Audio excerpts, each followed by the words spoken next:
The observation deck of the Twilight Meridian hummed with the usual symphony of alien languages. Kaya stood near the transparent aluminum viewport, her coffee growing cold in her hands as she watched the swirling nebula outside paint the darkness in shades of violet and gold. She'd been assigned to this diplomatic vessel for 3 months now, the only human among a crew of 200 aliens from 67 different species. Most of them still gave her a wide berth. Behind her, she heard the distinctive click growl of Vacrian speech. The leonine species made up a quarter of the ship's complement, and they were perhaps the most uncomfortable with humanity's recent entrance into the galactic community.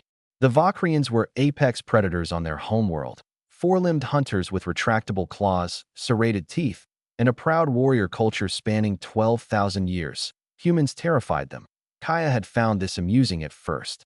She was 5'6", barely 130 pounds, with soft skin that bruised if you looked at it wrong. The Vacrians, by contrast, averaged 7 feet tall and could tear through reinforced steel plating with their bare claws. And yet, whenever she entered a room, conversation stopped. Eyes, golden, slit-pupiled eyes, tracked her movements with the wariness of prey animals, as she'd stopped finding it amusing after the first week. "Excuse me, human." Kaya turned to find a young Vacrian standing a careful 10 feet away. The alien's orange-striped fur was still downy soft in places. A juvenile, probably no more than 15 in human years.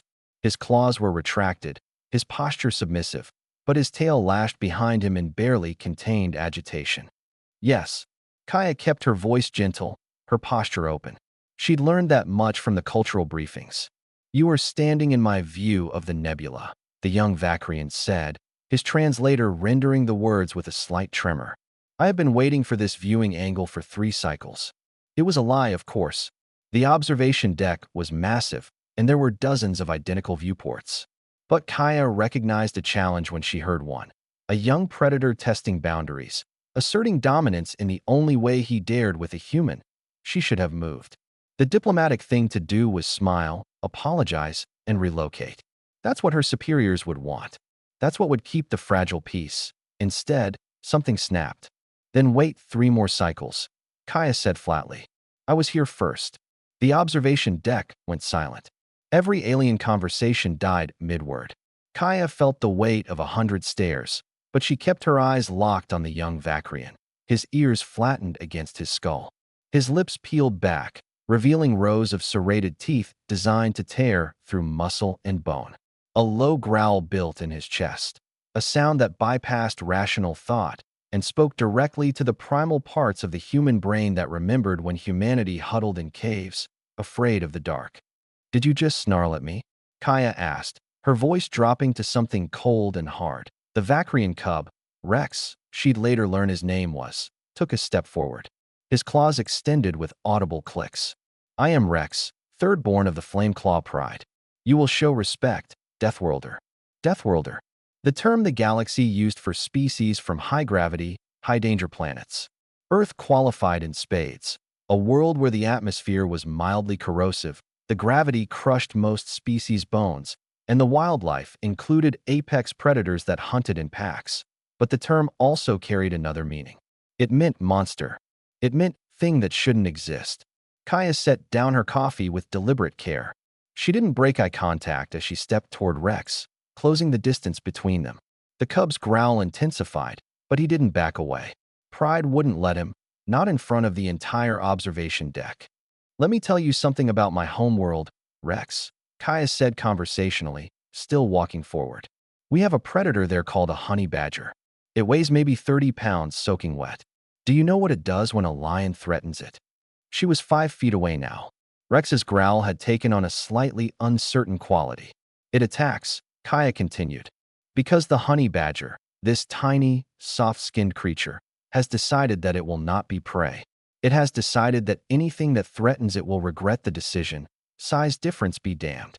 3 feet away, Rex's ears were fully flat now, and his tail had stopped lashing.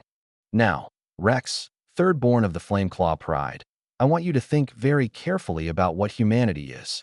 Kaya stopped just outside his personal space, close enough that he could smell her, the scent that sent every predator species into nervous twitches.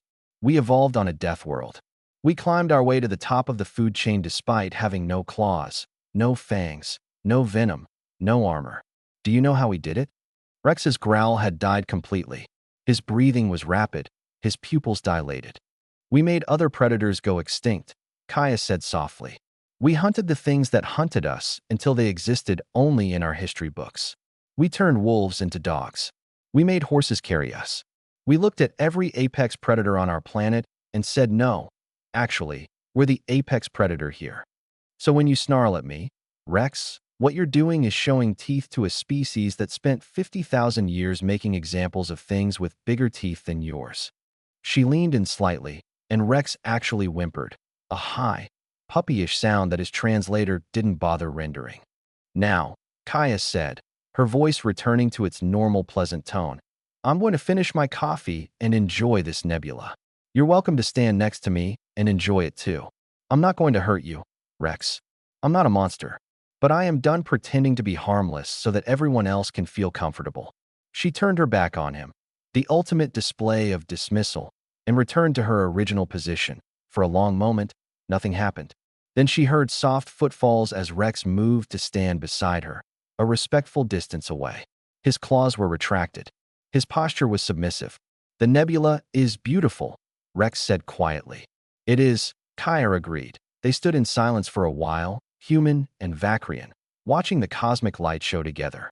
Around them, the observation deck gradually returned to life, though conversations remained hushed. Human Kaya? Rex's voice was small. Yes, I apologize for my disrespect. It was unworthy of me. Kaya glanced at him and saw something she hadn't expected, genuine remorse, and something else. Curiosity?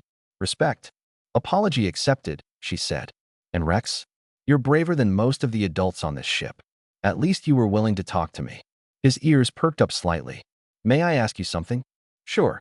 Is it true that humans once hunted creatures larger than themselves using only running? Kaya smiled. Persistence hunting. Yeah, it's true. We'd chase prey for hours, sometimes days, until it literally died of exhaustion. We weren't the fastest or the strongest, but we were relentless. We just kept coming. Rex shuddered, but there was admiration in his golden eyes. That is terrifying. Yeah, Kaya said, taking a sip of her cold coffee. Yeah, it kind of is. The next day, Rex brought 3 of his podmates to the observation deck. The day after that, an adult Vacrian asked Kaya about Earth's oceans, though he wouldn't come within 15 feet of her. By the end of the week, the mess hall had designated a human-friendly table, and aliens were actually sitting at it, peppering her with questions about death world biology and human history. It started with a Cub Snarl and a human who refused to back down. Sometimes, Kaya reflected, the scariest thing you can do is simply stop being afraid. And sometimes, that's exactly what the galaxy needs to see.